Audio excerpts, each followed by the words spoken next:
Hi. So here's the thing. I've been trying to make a YouTube channel, I think for about 2 years now. And by trying, I don't mean I was actually doing anything. I wasn't putting together any equipment. I filmed a couple reaction videos. I never put them up because I was too scared. So now I'm going to try it. I figure I love movies and I love TV. I want to talk about that stuff. So here's my first review for you guys. If you like it, you can let me know and I'll keep putting them up. This review is going to be for Ready Player One. Ready Player One is directed by Steven Spielberg. It has a whole host of good actors and actresses. We've got Ty Sheridan, we've got Olivia Cooke, we've got Ben Mendelsohn, Simon Pegg, and TJ Miller's in there too. So this movie takes place in the year 2045, and by now people aren't doing well. There's a lot of poverty, people are living in trailers, and the only way for everyone to escape is into this virtual reality world called Oasis that was created by this guy James Halliday. Everyone spends all of their time in this game instead of basically dealing with their reality, which is that it sucks. So when James Halliday dies after creating the Oasis, he leaves behind an Easter egg in the game. For those of you who might not play video games or might not know what an Easter egg is, it's a hidden item, hidden in a game, and there's a lot of them that exist in video games today. However, what's different about this Easter egg is that the player who finds it gains total control over the entire Oasis system, as well as amassing a huge fortune that belonged to Halliday.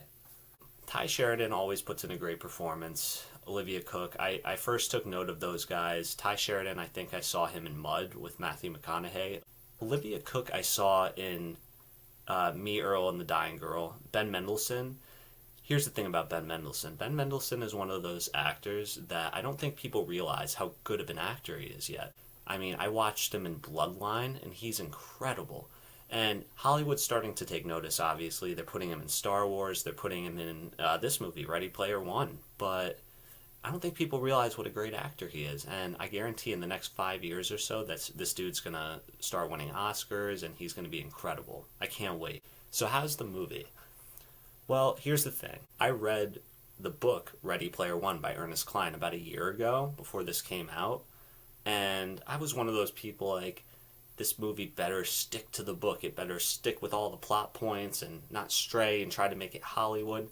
And at first, when I was watching the movie, I was getting a little pissed off because they've got all these current characters like Tracer from Overwatch and all these other characters. This movie's filled with... I couldn't even touch how many characters there are. For the first half of the movie or so, I found myself being one of those book people like, oh, they changed all these things and oh, I can't watch this and like it because... And then once I started to relax a little bit and get myself into the movie, I realized this movie does a great job of adapting that book into an actual movie. And here's the thing, Ernest Cline, who wrote the actual book, he has writing credits on this movie.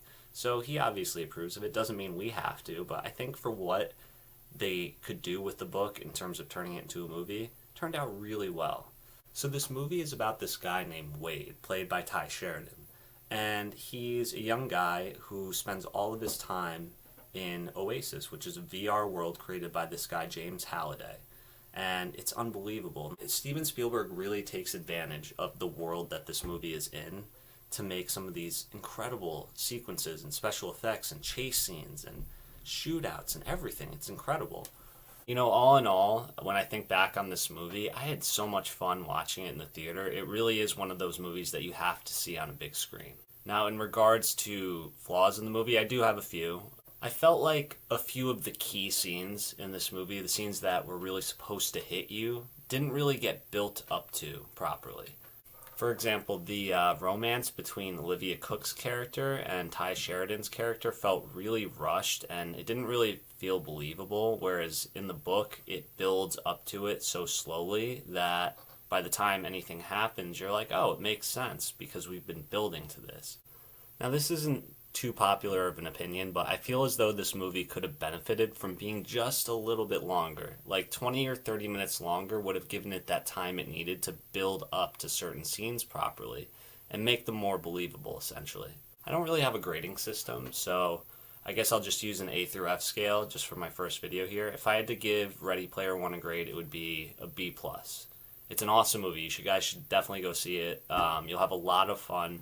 Even if you've read the book, just try to relax. I think you'll really enjoy it. And for people who haven't read the book, it's going to be a great time at the movies with some incredible performances and some really, really amazing special effects by Steven Spielberg. Guys, thanks a lot for watching. It's my first video. I'm kind of excited. So let me know what you think. If you like this, I can of course, make some more videos. I'll go see some more movies and I'll review them for you. Thank you, guys.